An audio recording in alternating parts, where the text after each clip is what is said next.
Hi everyone, I am Ram Bhatt from state bank of India. और I hope कि आप लोग एसबीआई क्लर्क की तैयारी में अच्छे से लगे होंगे। आप लोग का एडमिट कार्ड भी 2 दिन पहले आ चुका है। कुछ बच्चों का 22 को पेपर है, कुछ का 27-28 में, एक को भी है कुछ का। तो अब इन बचे हुए दिनों में क्या करना चाहिए उसके लिए वीडियो बना रहा हूँ। बहुत सारे लोग अभी कंप्लेन करेंगे कि आप बीच में गायब हो गए सर, वीडियोज नहीं डाल रहे हैं कि कैसे तैयारी करना है। तो मैं उनको बताना चाहता हूँ कि चैनल पे ऑलरेडी मैंने प्री मेंस इंटरव्यू सबके रिगार्डिंग वीडियो डाल रखे हैं, इसलिए मैं बीच में वीडियोज नहीं डाल रहा था। फिलहाल बात करेंगे कि अभी बचे हुए 10-12 दिन जो भी बचे हैं, अगर 22 का डेट लें तो 10-12 दिन और 27 का लें तो 15 दिन के करीब आपके पास डेट बचे हैं। आज 12 फरवरी 2025 आपका डेट है। तो बचे हुए दिनों में मैं आपसे बस इतना ही कहना चाहूंगा कि भाई साहब मॉक टेस्ट बढ़िया से देते रहिए। 2-2, 3-3 मॉक टेस्ट, जितना मॉक टेस्ट आप दे पाए दीजिए।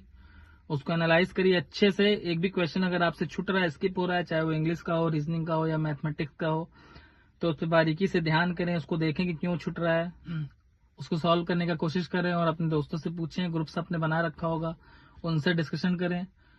और इंग्लिश के लिए मैं ऑलरेडी बता चुका था, पहले ही मैं बोलता था कि एडिटोरियल आपको पढ़ते रहना चाहिए। जो भी आपने वो कैब नोट डाउन की होगी अगर एडिटोरियल से रिलेटेड, तो उसको एक बार रिवाइज करते रहें। और रीजनिंग तो भाई प्रैक्टिस मांगता है। पजल जितना सॉल्व करोगे, जितना ज्यादा पजल आप सॉल्व करोगे, उतना ही आपके लिए बेटर रहेगा प्रीलिम्स या मेंस एग्जामिनेशन दोनों में। मैथमेटिक्स के लिए मैं आपसे हमेशा बोलते आया था कि अर्थमेटिक आप पर आपका पूरा कमांड होना चाहिए। अर्थमेटिक पूरा क्लियर करना ही है आपको।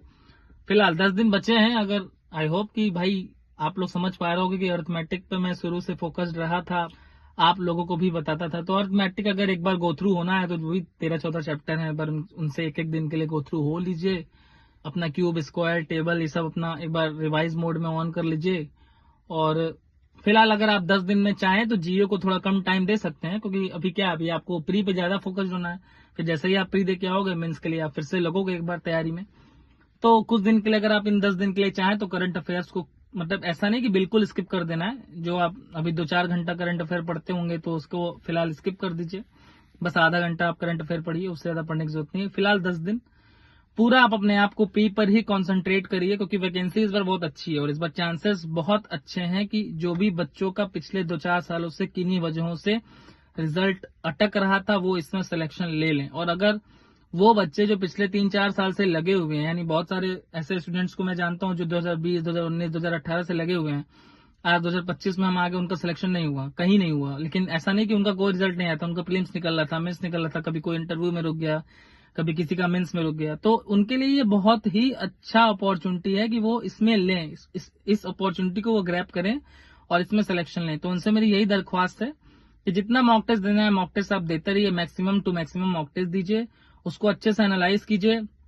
और ज्यादा कोशिश करें कि अगर आपके पास लैपटॉप हो या अगर आप साइबर कैफे पे जा सकें तो वो माहौल अपने आप को दें एग्जामिनेशन वाला। बहुत सारे लोग मोबाइल में देते हैं, हालांकि मुझे उससे कोई दिक्कत नहीं है, बट मैं चाहता हूं कि आप लोग जब भी मॉक टेस्ट दिया करें तो वो पूरा एग्जामिनेशन का माहौल बना लिया करें।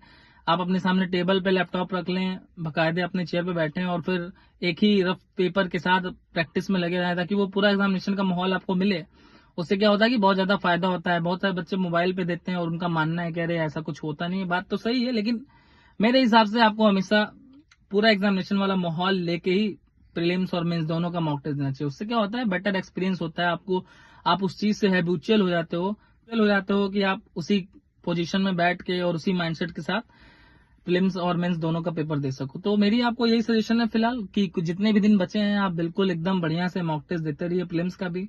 फिलहाल मेंस की कुछ दिन आप बातें छोड़ दीजिए। मैथमेटिक्स में वही है, अर्थमेटिक दोहरा लीजिए, क्वाड्रेटिक इक्वेशन पूरा दोहराइए, सिंप्लीफिकेशन और अप्रोक्सीमेशन के लिए वही है आपका भाई।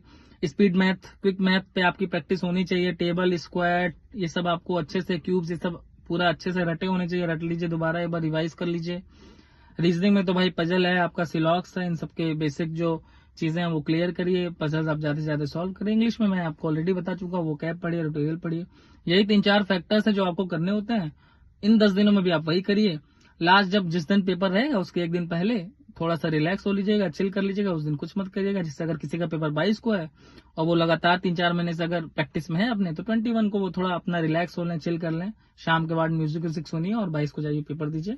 पेपर दे के आइए, बताइए 22, 27, 28 एक जितने हैं सब अपना पेपर दें और हमें बताएं। और अगर कोई और डाउट हो तो कमेंट्स करें। रिप्लाई करने की पूरी कोशिश की जाएगी। Thank you.